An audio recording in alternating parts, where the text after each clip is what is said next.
And welcome back to Zanpakuto Creation Series. Today's Zanpakuto comes from us from Daniel. I'm probably going to butcher your last name, Daniel, so I'm just going to say Daniel F., who asked the question, what is Jason Voorhees' Zanpakuto? I used Uber Jason because that was the picture I had on call. I thought I had a picture of just standard Jason. I didn't, but it's okay. Jason, first off, Jason's a mute character, as we see. He never speaks, except maybe during his childhood, he probably spoke. But Jason, I feel like, is a character who a lot of his abilities or a lot of what we see in the movies can translate to a Zanpakuto. This is a character that you can actually that's actually applicable for a whole converting things we see about him into a Zanpakuto. First and foremost, though, his standard sword would be a katana. I think that's just in general what he would have. Um, it's a melee type Zanpakuto. He's not. I do not see this character being a Keto type user at all. He's a very simplistic minded individual. He can be cunning. Don't get me wrong. He can be very intelligent in certain matters, but ultimately, I do see him as a melee type user.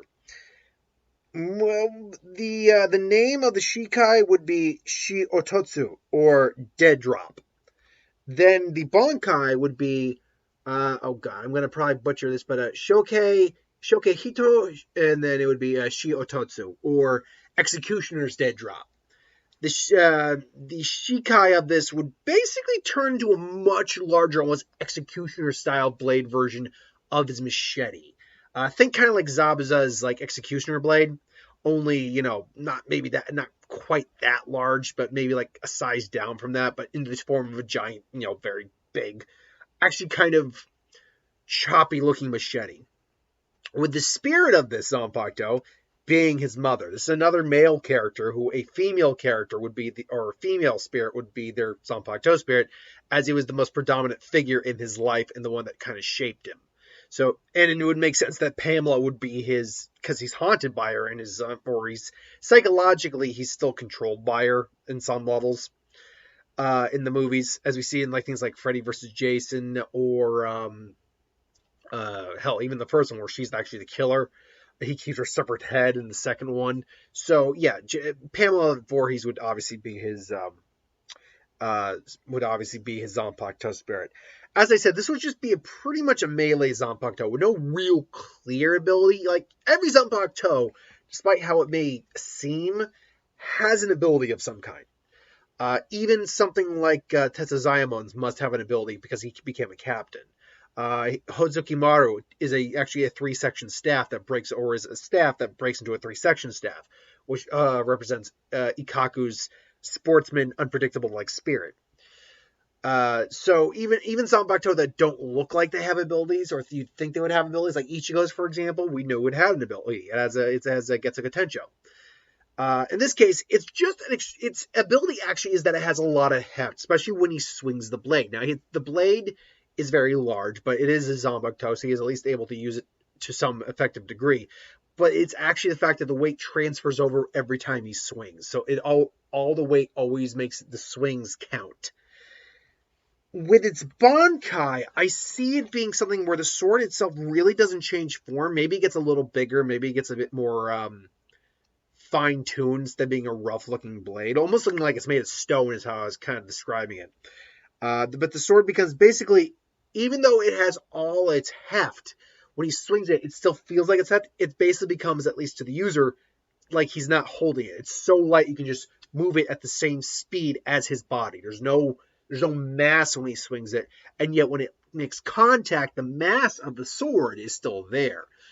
Furthermore, the entire blade is an edge. And what I mean by that is this. The sword, like obviously every sword has its edge. It has the back side, which doesn't have an edge. It has the blade, which is the edge. And if you have a double-bladed sword, like a broadsword, it's both sides have an edge.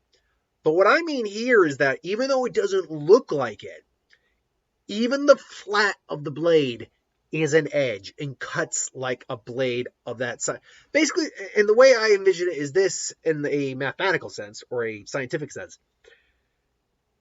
Despite what we may think of like a sword, despite what you may think of a sword, the edge, that blade, actually that edge is still flat, but it's such It's flat on such a microscopic level, or on such a small level, that it cuts through things that don't have as great a structural mass as or whose structural mass isn't as compact as the blade is. So the blade can basically cut through.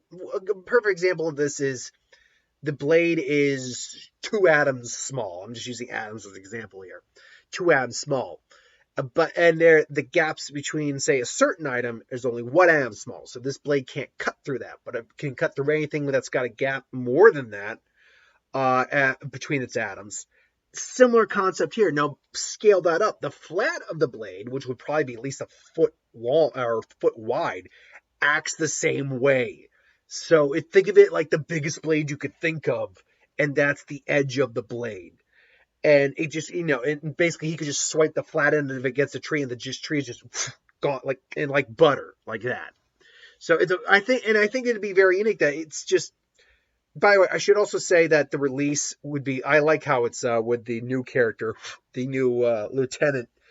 Even though he doesn't actually say anything, Jason could easily sign it with his Ryatsu and say, "And punish" is the release command of the Zanpakuto.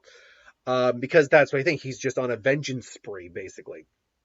So, Jason would be. This is a perfect Zanpakuto for Jason because there's no finesse with it. It's just a killing tool. That said, it obviously has no Kyo properties. It has no elemental properties, illusion. It has nothing along it. It's just a power tool of death.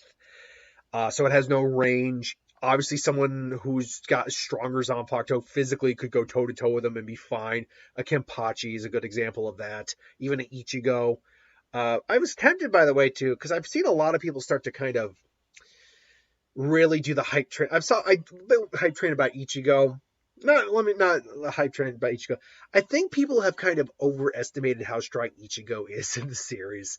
Because I saw a poll yesterday, and I'm like, oh, let me vote on it. And I realized, because it was basically who would win this battle royale. I think it was like Kenpachi, Yamamoto, Ichibei, Ichigo, and I think it was Aizen maybe, or Yua, or someone.